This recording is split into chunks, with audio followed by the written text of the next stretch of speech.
శ్రీ సాయినాథాయ నమః. శ్రీ సాయి సచ్చరిత్రము 47వ అధ్యాయం. బాబా చెప్పిన వీరభద్రప్ప చెన్నబసప్పల పాము కప్ప కథ. గత అధ్యాయములో 2 మేకల పూర్వ వృత్తాంతమును బాబా వర్ణించారు. ఈ అధ్యాయమును కూడా అట్టి పూర్వ వృత్తాంతమును వర్ణించు వీరభద్రప్ప యొక్కయు చెన్నబసప్ప యొక్కయు కథలు చెప్పుదాము. ప్రస్తావన: శ్రీ సాయి రూపము పావనమైనది. ఒక్కసారి వారి వైపు దృష్టి నిగిడించినచో ఎన్నో గత జన్మల విచారమును నశింపజేసి ఎంతో పుణ్యము ప్రాప్తించునుటల చేయును.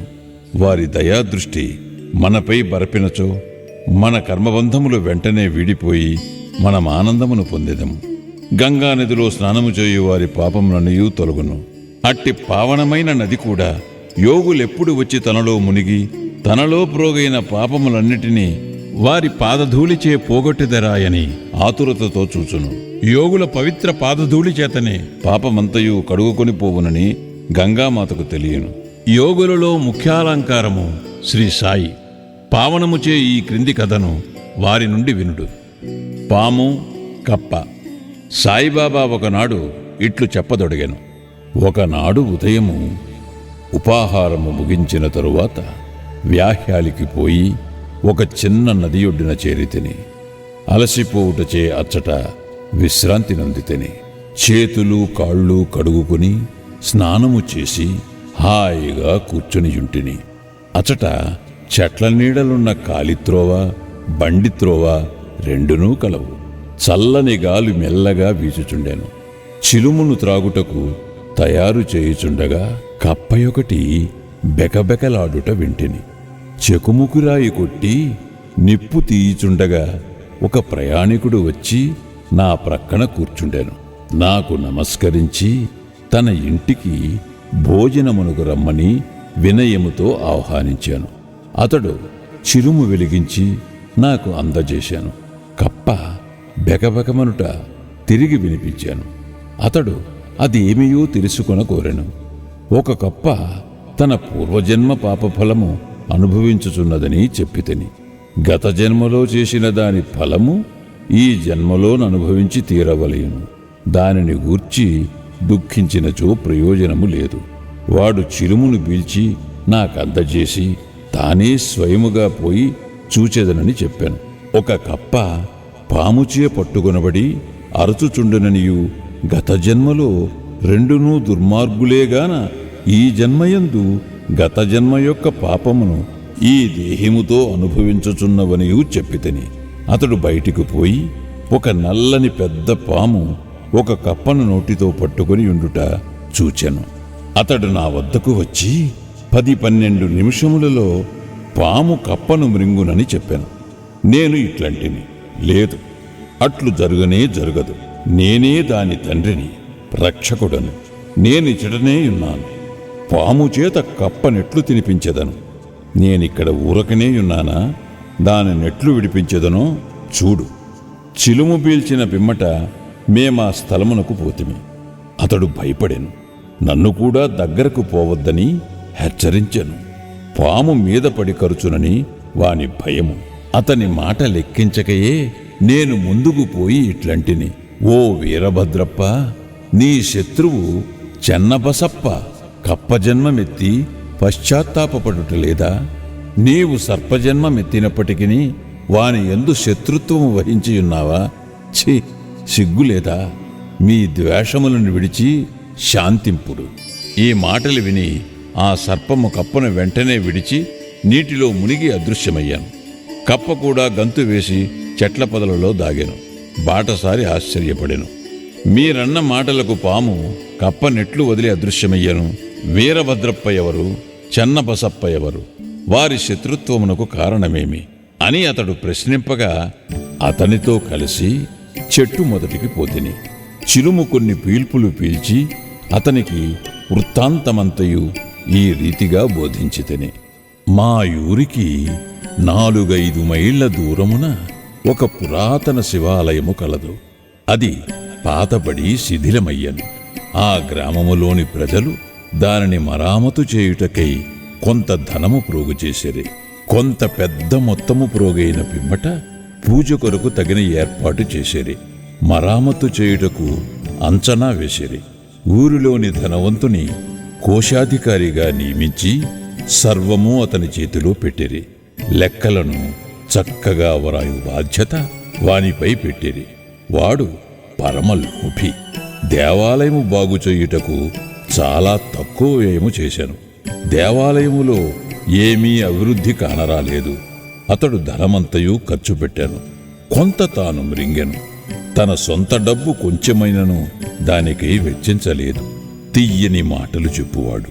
అభివృద్ధి కాకుండుటకు ఏవో కారణములు చెప్పేవాడు. గ్రామస్తులు తిరిగి వాని వద్దకు పోయి అతడు సొంతముగా తగిన ధన సహాయము చేయని ఎడల మందిరము వృద్ధి కాదని చెప్పిరి. వాని అంచనా ప్రకారము పని సాగించవలసినదని చెప్పుచూ మరికొంత ద్రవ్యమును వసూలు చేసి అతనికిచ్చిరి. వాడా ధనమును పుచ్చుకుని పూర్వము వలనే ఊరక కూర్చుండెను. కొన్నాళ్ల పిమ్మట మహాదేవుడు వాని భార్యకు కలలో కనిపించి ఇట్లు చెప్పెను: నీవు లేచి దేవాలయపు శిఖరమును కట్టుము. నీవు ఖర్చు పెట్టిన దానికి 100 రెట్లు ఇచ్చెదను. ఆమె ఈ దృశ్యమును తన భర్తకు చెప్పాను. అది ధనము వ్యయమగుటకు హేతువగునేమోయని భయపడి ఎగతాళి చేయుచు అది ఉత్త స్వప్నమనియు దానిని నమ్మనవసరము లేదనియు, లేకున్నచో దేవుడు తనకు స్వప్నములో కనబడి ఏల చెప్పలేదనియు, తాను మాత్రము దగ్గర లేకుండెనాయనియు, ఇది దుస్వప్నము వలె కనిపించుచున్నదనియు, భార్యాభర్తలకు విరోధము కల్పించున్నట్టులా తోచుచున్నదనియు అతడు సమాధానము చెప్పాను. అందుచే ఆమె ఊరుకొనవలసి వచ్చాను. దాతలను బాధించి వసూలు చేయు పెద్ద మొత్తము చందాలయందు దేవునకు ఇష్టముండదు. భక్తితోనూ ప్రేమతోనూ మన్ననతోనూ ఇచ్చిన చిన్న చిన్న మొత్తములైన దైవమిష్టపడును. కొన్ని దినముల పిమ్మట దేవుడామెకు స్వప్నములో తిరిగి కనిపించి ఇట్లనెను: భర్త దగ్గరున్న చందాల గూర్చి చిగాకు చెందనవసరము లేదు. దేవాలయము నిమిత్తము ఏమైనా వ్యయము చేయమని అతని బలవంతము చేయవద్దు. నాకు కావలసినవి భక్తి మరియు సద్భావము. కాబట్టి నీకిష్టమున్న సొంతముదేదైనా ఇవ్వవలెను. ఆమె తన భర్తతో సంప్రదించి తన తండ్రి తనకిచ్చిన బంగారు నగలు దానము చేయ నిశ్చయించెను. ఆ లోభి ఈ సంగతి విని చికాకు చెంది భగవంతుని కూడా మోసము చేయ నిశ్చయించుకొనెను. ఆమె నగలను ఎంతో తక్కువ ధర కట్టి 1000 రూపాయలకు తానే కొని నగదునకు బదులుగా ఒక పొలమును దేవదేయముగా నిచ్చాను. అందులకు భార్య సమ్మతించాను. ఆ పొలము వాని సొంతము కాదు. అది ఒక పేదరాలకు డుబ్కీయను నామెది. ఆమె దానిని 200 రూపాయలకు కుదువు పెట్టి ఉండెను. ఆమె దానిని తీర్చలేకపోయాను. ఆ టక్కరి లోభి తన భార్యను, డుబ్కీని, దైవమును అందరినీ మోసగించెను. ఆ నేల పనికిరానిది, సాగులో లేనిది. దాని విలువ చాలా తక్కువ. దాని వలన ఆదాయమేమీయూ లేదు. ఈ వ్యవహారమిట్లు సమాప్తి చెందాను. ఆ పొలమును పూజారి అధీనములో నుంచిరి. అందులకతడు సంతసించెను. కొన్నాళ్లకు ఒక చిత్రము జరిగెను. గొప్ప తుఫాను సంభవించెను. కుంభవృష్టి కురిసెను. లోపి ఇంటికి పిడుగుపాటు తగిలి వాడు వాని భార్య చనిపోయేది. డుబ్కి కాలగతి చెందెను. తరువాతి జన్మలో ఆ లోబి మధురాపట్టణములో ఒక బ్రాహ్మణ కుటుంబములో పుట్టి వీరభద్రప్పయ్యను పేరనుండెను. అతని భార్య పూజారి కుమార్తెగా జన్మించెను. ఆమెకు గౌరీ అని పేరు పెట్టిరి. డుబ్కి మందిర గొరవనింటిలో మగ శిశువుగా జన్మించెను. అతనికి చెన్నబసప్పయ్యని నామమిడిరి. ఆ పూజారి నా స్నేహితుడు. అతడు నా వద్దకు తరచుగా వచ్చుచుండెను. నా వద్ద కూర్చుండి మాట్లాడుచూ చిలుము పీల్చెడివాడు. అతని కుమార్తె గౌరి కూడా నా భక్తురాలు. ఆమె త్వరగా ఎదుగుచుండెను. ఆమె తండ్రి వరుణుకై వెతుకుచుండెను. ఆ విషయమై చిగాకు పడనవసరము లేదనియూ, ఆమె భర్త తానై వెతుకుకొని వచ్చుననియూ నేను చెప్పితిని. కొన్నాళ్లకు వీరభద్రప్పయ్యను ఒక బీద బ్రాహ్మణ బాలుడు భిక్షకై పూజారి ఇంటికి వచ్చెను. పూజారి నా సమ్మతి ప్రకారము వానికి గౌరినిచ్చి పెండ్లి చేశాను. అతడు కూడా నా భక్తుడయ్యాను. ఏలనా పిల్లను కుదిర్చితనని అతడు నా యందు విశ్వాసము చూపుచుండెను. వాడు ఈ జన్మలో కూడా ధనమునకై మిగుల తాపత్రయపడుచుండెను. నా వద్దకు వచ్చి అతడు కుటుంబముతో నుండుటచే తనకెక్కువ ధనము వచ్చునట్లు చేయుమని బతిమాలుచుండెను. ఇట్లుండగా కొన్ని విచిత్రములు జరిగాను. ధరలు హఠాత్తుగా పెరిగాను. గౌరి అదృష్టము గలది, పొలమునకు ధర పెరిగాను. కానుకగానిచ్చిన పొలము 1,00,000 రూపాయలు కమ్మిరి. ఆమె ఆభరణముల విలువకు 100 రెట్లు వచ్చాను. అందులో సగము నగదుగా ఇచ్చిరి. మిగతా దానిని 25 వాయిదాలలో ఒక్కొక్క వాయిదాకు 2,000 రూపాయలు చొప్పున ఇచ్చుటకు నిశ్చయించిరి. అందుకందరూ సమ్మతించిరి. కాని ధనమునకై తగవులాడిరి. సలహా కొరకు నా వద్దకు వచ్చిరి. ఆ ఆస్తి మహాదేవునిది కాబట్టి పూజారిది. పూజారికి కొడుకులు లేనందున సర్వ హక్కులు గౌరికి వచ్చాను. ఆమె సమ్మతి లేనిదే ఏమీ ఖర్చు చేయవద్దని చెప్పితిని. ఆమె భర్తకు ఈ పైకముపై నెట్టి అధికారము లేదని బోధించితిని. ఇది విని వీరభద్రప్ప నాపై కోపగించెను. ఆస్తిపై గౌరికే హక్కు కలదని తీర్మానించి దానిని కబళించుటకు నేను యత్నించుచున్నానని నుడివెను. అతని మాటలు విని భగవంతుని ధ్యానించి ఊరుకుంటిని. వీరభద్రప్ప తన భార్య గౌరిని తిట్టెను. అందుచే ఆమె పగటిపూట నా వద్దకు వచ్చి ఇతరుల మాటలు పట్టించుకునవలదనియు తనను కూతురుగా చూచుకునవలననియు వేడుకొనెను. ఆమె నా ఆశ్రయమును కోరుటచే నేనామెను రక్షించుటకు 7 సముద్రములైనా దాటుదునని వాగ్దానమిచ్చితిని.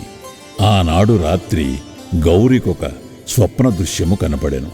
మహాదేవుడు స్వప్నములో కనిపించి ఇట్లనెను, ధనమంతయు నీదే, ఎవరికీ ఏమియును ఇవ్వవలదు. చెన్నబసప్పతో సలహా చేసి దేవాలయపు మరామత్తు నిమిత్తము కొంత ఖర్చు చేయుము. ఇతరులముకై వేము చేయవలసి వచ్చినప్పుడు మసీదులోనున్న బాబా సలహా తీసుకొమ్ము. గౌరి నాకీ వృత్తాంతమంతయు తెలిపెను. నేను తగిన సలహానిచ్చితిని.